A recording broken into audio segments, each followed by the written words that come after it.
Welcome to the DocTalks Podcast. I'm your host, Mandi Fields. I'm here to ask medical experts the questions you might have about diseases and conditions, from heart health to dementia and everything in between. Join me for a conversation where we get right to the points you need to know to navigate Canadian medicine and hospital healthcare.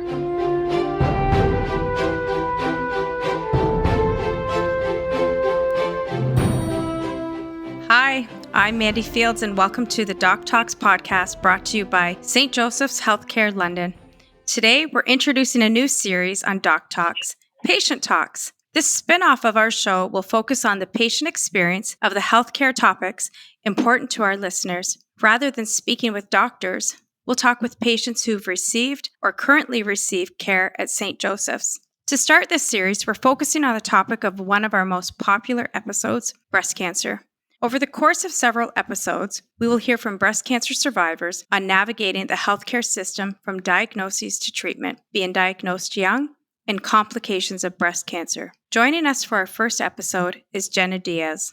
Jenna is a breast cancer survivor from London, Ontario. Jenna grew up in Northern Ontario and moved to London to pursue her education at Western University. Jenna's journey with breast cancer began in 2021 when she was 34 years old. Now, she has a passion for spreading awareness about this life-changing illness and helping other women navigate it, especially younger women. Outside of her breast cancer advocacy, Jenna enjoys being outdoors, seeing live music, and spending time with her family. Thank you for joining me today, Jenna. Yes, thank you. I'm so happy to be here, especially even being the first one to be on the segment of Patient Talk. It's a really special project to me, and we've been working really hard on it. So hopefully this is many more to come for everybody. I already feel a little emotional, to be honest, reading your bio, and the team at St. Joseph's Healthcare had provided information about you. But I mean, 34, that's so young. It even feels younger than that, to be honest, but we'll touch in that because it kind of started before 34. So, well, if you'd like to, Jenna, this is your story. We've got some questions here, but if you'd want to, why don't we start out with, why did you want to be involved in Patient Talks? Yeah, well, I guess that's a great place to start. So as you touched on, St. Joe's, I received the bulk of my care, but also just navigating this pretty young in my 30s and doing most of it by myself has really made me advocate for myself and for other people. And why this came about is Heather, the manager at Breast Care. I actually have a great rapport with her to begin with. And now that I am actually back to work and, back to everyday life, as what we call it, I wanted to give back. And so that's how this really came about. I messaged Heather myself and I said, I'm ready. What can I do? What can I help with? And, there's lots of suggestions I have, and I would like to help other women. And so that just spiraled into a conversation that we had for months. And then she's the one who came up with, I just feel like so many women would resonate with you, and how could we put this into maybe a buddy system, but podcast wise. So we created episodes, and we have really great guests to join in these segments. And we're really just hoping that this will turn into great conversation so women can not feel alone and it resonates with them, and maybe even turn into something great too with learning experiences for the medical system. That sounds really great. If you can take an experience and if you're comfortable talking about your experience to give our listeners, share a little bit, right? So they can connect with you. Are you comfortable, Jenna, sharing a little bit how your breast cancer journey started? Yes, of course. So I feel like everybody's journey starts so differently, whether they, knew that they carried the gene or, it passed in their family and so on. Mine was very strange. Doesn't really fall in any of my immediate family. I actually was tested twice for genetics and it was negative. I think I was 33 at the time, probably in the best shape of my life, honestly, because this was before COVID, probably 2018, 2019. And I was always super active, but at this point I was at F45, just very active, very in good shape. But out of nowhere, I think it was every 3 to 4 weeks or so on the clock, I was always sick. It was the same type of illness that I felt. It was almost like a flu, but without the fever. I can't explain it. Just my body physically felt ill, like I was fighting something. What kind of illness was it? Like, what did you feel sick with? It was just a feeling of like you had the flu, but I had no fever. The only thing I could explain, like I would want to take a hot bath and I felt so fluish, and it was the same thing every time. And I was like, maybe it's that time of the month and I'm developing anemia. Like I had no idea. So I finally went to my family doctor's office and he was great. He sent me for, a lot of blood work and nothing was wrong. So, I just continue on. COVID happened. Same thing. I was still getting sick. And I remember clear as day, at this point I was probably 34, and being just so upset. Like, I don't know what's wrong with me. I'm still sick all the time. And I was never sick like this. Like, this isn't a norm for me. Everybody knows their body, right? Yeah. So finally, my doctor sent me for another blood panel. Once again, everything was fine. And at this point, by summer, I had felt a lump on my right breast. And I felt it, I saw it, but it still wasn't too concerning because I didn't really notice if it was growing. There was no pain involved in it. So it finally dawned on me that, like, it's not going away. It's not getting smaller, maybe hormonal changes. You can sometimes have things. And then I ended up in the doctor's office for an exam. And to be honest, it felt like it happened very quickly because this was in December. I remember the whole thing vividly. It was December so I waited 6 months. No. I'm curious, when you waited 6 months, did you wait the 6 months because you just didn't want to know, or were you just busy with life and you thought it'd go away? I waited 6 months because I ultimately didn't think that that's what it would be. Because I think we're just so regimented as, young and healthy people that I just ultimately did not think that that's what it would be. There's no way I had breast cancer, right? So it just wasn't on the top of my list of things to even get checked, if I'm being real.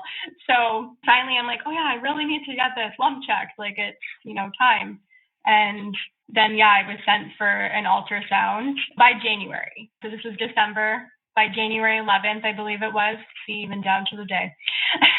January 11th, 2022, I had my ultrasound. And I remember that entire experience like it was yesterday. Do you want to talk about that? Yeah. So basically, for younger women, and I can't speak to, someone who's older in their experience with the mammogram versus ultrasounds, but I do know with a lot of younger women, we start with the ultrasound, just done to breasts, and it's an easier way for them to get, I think, a clearer image. So I started with an ultrasound, and right away, I think they knew. I could just I don't know, I had this vibe. And she's like, just stay right here. I'm going to go bring these images to the radiologist. I was like, okay. She's like, can you just go back into the waiting room, but don't change? I'm like, okay. So sure enough, I get called back in for a mammogram. And that was my first one and done. First ever mammogram, 34 years old. So they didn't like those results either, obviously, because then I had to get a contrast mammogram. And I don't know if you ever had the contrast one, but it is an interesting experience for all of you who have never had one. It feels like you're about to wet your pants. That's what I told my sister, because she went for one after me. And I was like, just be prepared. It kind of feels like you're going to pee your pants. Yeah. So at that point, I think I got a little emotional because, you kind of know. You're like, this is leading to somewhere not great. So at that point, they did the second mammogram, was sent back out into the waiting room. I was there for like 3 or 4 hours at this point. And I remember texting and calling my mom, and I'm like, I think I have cancer. Like, and she's like, don't say that. And I was like, no, I know something's wrong.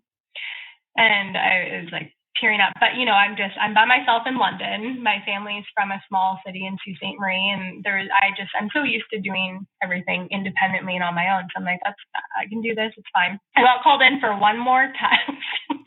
So they then wanted to make sure and scan the chest wall. So then they're like, you can change, but don't go home. So I'm like, okay. Then I get called into the little office that nobody ever wants to get called into. And so then the nurses gave me a pamphlet about biopsies. So that was, in a nutshell, what happened that day. That's a lot in a day. That is a whole lot. Were you scared? I think at the time I was still trying to process everything. I knew something was wrong, but I just wasn't going there. In fact, the next day, it was kind of like business as usual. I got ready, went to work, and I've had other issues before where I've had ovarian cysts my whole life. I have a pancreatic cyst that I was sent to St. Michael's before. So in my mind, I'm like, you know what? Maybe it's nothing, kind of like your experience. Maybe this is just, I just tried to carry on. And so I got to work the next day and I emailed my family doctor and I was like, I had my ultrasound turned into a mammogram. Now I actually need to have a biopsy. So at this point, I'm kind of freaking me out. And I'm like, can you get a hold of me as soon as possible? Because they won't give me any details until I talk to you. So mine happened very fast. Right away, the same resident called me, I would say within 2 hours of that email. That is so fast because your appointment was January the 11th. And then the next day. Yeah, so the next day, they obviously got my scan results in the notes. Yeah. So they called me. I could tell it, she was actually almost crying for me. She was just like, Jenna, it's not good. I'll be honest with you. They rated you a 5, like a RADS 5, which is, I don't know if anyone's familiar with that, but a 6 is cancer. So okay. I was rated highly suggestive for invasive carcinoma, which is the highest you can have until, the biopsy comes back with the pathology report. Invasive means it broke out of its original cell. So she also confirmed that they think it had reached my lymph nodes. And I was sitting at work and I got off the phone with her, immediately started crying and text my mom. I'm like, I knew it. I have breast cancer. So to me, even though I still have to go through biopsy and everything, I knew. They see at St. Joe's, they have a really large breast care center. That's what they do all day. They know what they're looking at. They know, and there's so many people, and they know. That's why I could tell there was something going on because just so many more people started coming in the room and started looking at the x-rays and the ultrasound, and you get held back and you waited. But I feel very emotional hearing, and then that you were alone at work. And you're texting your mom. Yeah, so the doctors I worked for at the time, they were so great, but they felt so, the one doctor I worked actually drove me home in my car because she just didn't even want me driving home. And that was January, and I feel like my life kind of flashed before my eyes from then on. My 2022 started that way.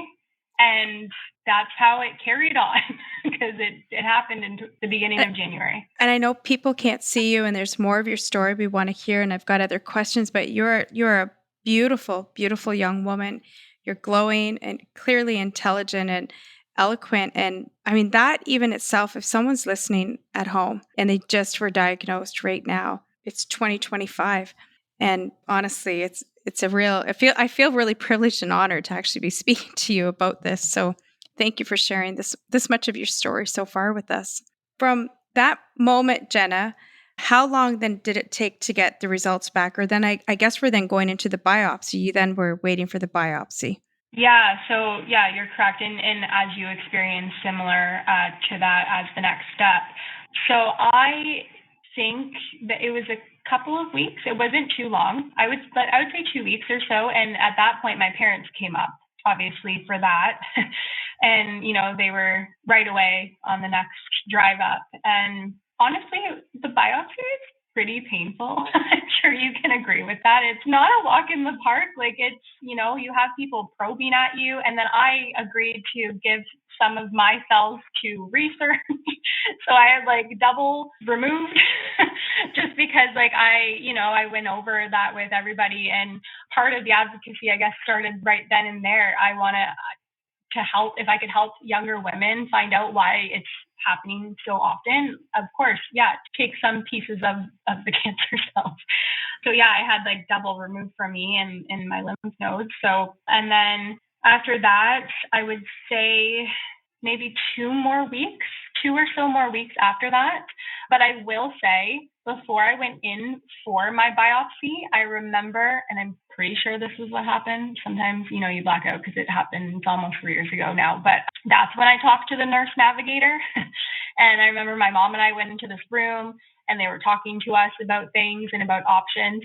And I remember it dawned on me after I went home and I go, Mom, funny how they did all that before knowing that it was cancer with the pathology. That's just how much it was the confidence that like this girl has cancer, because, Right. you know, everything was really put into place pretty strategically with which is great. They're doing their job. I'm just saying, like, I wasn't even full-fledged diagnosed.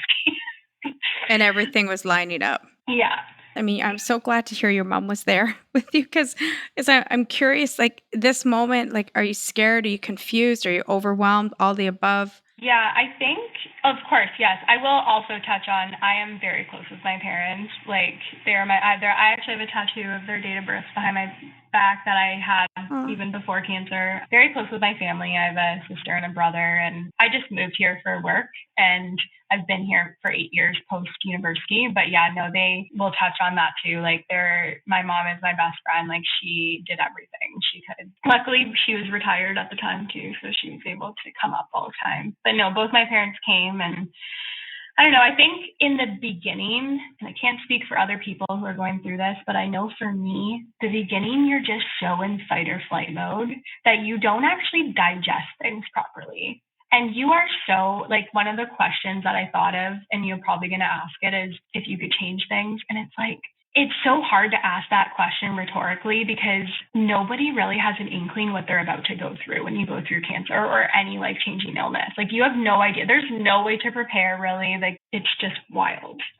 What did you do then to cope while you were waiting? For the result, like for the pathology? Yeah. I think I already knew I had cancer, so there wasn't really a lot of coping, if that makes sense. Okay. But I definitely was trying to prepare. Like, I was, okay, what do I need to do? I need to maybe get my ducks in a row at work because I might be off for a bit. Like, in my mind, I feel like I was already planning for my cancer treatment, if you want my honest opinion. Yeah. No, that sounds really hopeful. When did you find out, Jenna? Then what happened? So yeah, I would say it was like a couple weeks after. It wasn't too bad with the length of time. They did call me, and the only difference when they call you to tell you that you do have cancer, the difference is they actually tell you, the details, because the pathology will tell you the details of your cancer. And for some people listening that may not have breast cancer or know anybody who's had breast cancer, there is different types of breast cancer, which we will get into in other episodes. But I learned what mine was on that call. So that was, new information and something to digest. And I was estrogen positive and HER2 protein positive. And both of them were very high. So it wasn't even like maybe she's not this, but we'll still have treatment. They were both very high. It was a kind of a different combination. And then from there, it's bang, bang, bang. They're just like, okay, we need to get you tested for stage 4. We're going to put you now on the list to meet your oncology surgeon. Then they refer you to your oncologist. And Dr. Lohman at the London Regional Cancer Clinic is my oncologist. So by March 8th, I was already in chemo. By March 8th. Wow. Wow, Jenna, that is so quick. And through all of that, so it's like January 11th, June 12th to March 8th, you're already in chemo. What decisions were you having to make? Yeah, so I decided to not get my eggs frozen. It was a personal choice. I was told that my cancer was grade 3 cells, which is the highest you can have. And I am not married, and I didn't want to plan for something that I didn't know I was even going to have the ability to do if I was going to live.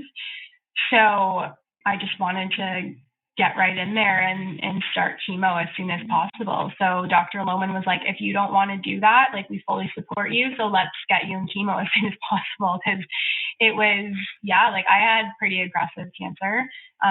It was and by the way, in my pathology report, it was in 2 of my lymph nodes. So it wasn't good. When you look back on that time, is there anything you wish you had known during the early stages, or like anything that you would share with somebody today, 8 weeks in, that you wish you had known? It's so hard to kind of I feel like there's, the saying, ignorance is bliss. I feel like there's almost like peace in being naive about your journey, because everybody's journey is so different. Like I said, even with breast cancer, there's so many different strands that you can have. So my journey probably looks very different to somebody else's. But I will say that cancer teaches you so many things about yourself and about others and about how you see yourself in your life. And one big thing I've learned is I was always somebody who stressed out a lot, kind of swept the small stuff easily. And, everyone wants to be perfect at everything and control everything. And I haven't really been like that ever since. And my mom kind of said to me, she's like, I think it's almost like, that maybe nothing else will top that. So now you're just at like a let it flow. But I will say, if I could give anything that I wish I knew, is I just am a big believer in making sure that you have evidence to everything that you feel is wrong with your body. Like if, just ask for a test, ask for imaging, biopsy, blood test. I don't know. I just don't want us to continue with any type of stigma that people are young and healthy and they're just compiling symptoms together and thinking that it's not X, Y, and Z. And I just think we should make sure, well, how do you know? Let's rule that out. So that's always what I tell people. Like, your body more than anybody else, and we are the driver in our own lives. And we are allowed to ask that of our healthcare practitioners. And I will say that I never had any issues. Until this day, I still ask my oncologist for stuff. I'm like, can I have this test? Can I have bone density scans? Yeah, you know what? That makes sense. Of course, like I've never had pushback with all of the questions that I've asked or testing that I've wanted. So that's just one of the biggest things I've learned. And were you ever intimidated? Like I found just like the doctor-patient relationship intimidating. I use humor a lot. So I found myself deflecting in some of my appointments because I think I was afraid. I was very, very scared of what would happen. So then I would just make silly comments. But I think I was also intimidated. Were you like that? Or are you like peer to peer? Let's do this. It's my body. I need to know. I think it's just my personality. Like I've always just been not afraid of getting answers that I need. I think it's great to have a good rapport with your physician. So if you feel comfortable enough to ask that, then I think that's great.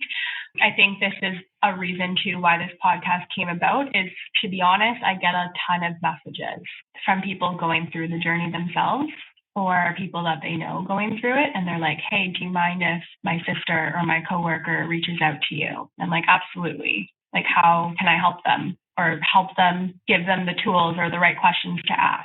So you're not the only person. I feel like that's a common thing to feel unprepared or worried about missing something or not able to ask that. And I just want people to know that it's their treatment, it's their life, and you're entitled to a second opinion. You're entitled to think about something. I mean, I had to sign my life away 5 million times by going through all this toxic treatment, and it's your choice. This is the first interview of Patient Talks, and you've stepped forward and you've shared some great stuff here. Is there any message that you want people to hear? Because I've got my own thoughts, and I don't even think I would say I had a journey. It feels completely inauthentic sitting here with you and here, you started chemo 2 months after being diagnosed. So do you have a message for us? If anyone's hearing today, you want them to know? Yeah, I think there's just so much to dive into and specific questions and specific parts of the journey that is why, we want to extend this segment further. So this is really just an intro for everyone listening. Like it's really just an opening of the topic. But for me particularly, I will say that no one talks enough about losing your hair as a woman. That was probably the worst part of everything. It was wild. I don't recommend growing your hair from mold by choice. It was just so hard. And I'm still actually dealing with my hair growing in. And it was hard. And I feel like you look sick, you feel sick when you lose your hair. And another thing I will touch on is just you completely lose a lot of things in people when you go through cancer. It can feel very alone and isolating. I've lost a lot of friends going through cancer, which sounds crazy, but like people forget to invite you to places. Like they just kind of assume you don't want to go, or maybe Jenna doesn't feel good, and everybody moves on with their lives. And that's like, people ask me that all the time, like, oh, how did that feel? Or it went by so fast, because everybody has seen it through their lens, and they think like my cancer treatment, my hair grew so fast and all this stuff. And I'm just like, I've been sitting here for 3 years watching everybody move on with their jobs and have kids and travel. And I've been here and then not sometimes getting invited to things because nobody knew how to approach things. And so that, I think, are other topics that we just don't talk about enough, that it's not just something that happened for a few months. Like, I still have things that I have to go to 3 years later. And you really just need to find your people in your circle. Can I ask, what was the scariest part of that? I will say one of the scariest parts of my entire journey, especially after you've been through, the bulk of it. I went through chemo and I had just finished major surgery. I was a bilateral mastectomy with the expanders put in right away, and I had 4 lymph nodes removed all at once. And I was waiting for almost an entire month for my pathology to see if chemo worked. And let me tell you, that was the worst month of my life. So that probably out of everything, because by then you have time to digest everything, right? Like, you're in the thick of it. You have no hair. You just finished chemo. You rang the bell. You went through major surgery like twice. And now you're like, okay, did it work? What happened? Do I have to go through that again? So that to me was the worst part, the scariest part, and something that I never want to experience again. And was your mom and dad down here from Sault Ste. Marie the whole time? Yeah, so my mom, another question, I know there's just so much to touch on, but like, my mom came up every 2 weeks. So she was here like clockwork every 2 weeks for chemo. Every surgery I had, she was here, and my dad would come up too whenever he could because he was still working. So when we got the call that it was actually, I think I have 2 printouts somewhere here, but I have just so I could read it 5 million times. But yeah, it went through everything, like both tissues, all of my lymph nodes that they pulled, and it showed no evidence of disease on everything. So that was the defining moment in my cancer journey that kind of took me into more of I've always been positive, but that was what I needed to hear, that you kind of feel like this is worth it. And not everybody gets that news. And sometimes you're like, why me and not them? Like, why did I get to have complete response? So it's, you don't take that for granted. No, you don't. When you found out, did you celebrate? What did you do? Well, that was the same summer in August that was my 35th birthday, because my birthday is in August.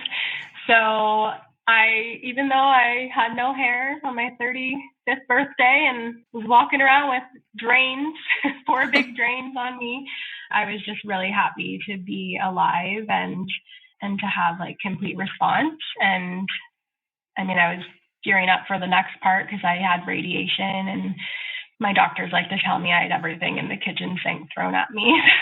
But yeah, it didn't end there, but I knew that it was a great start. That's beautiful. Thank you for joining us today, Jenna, and for sharing your story with our listeners.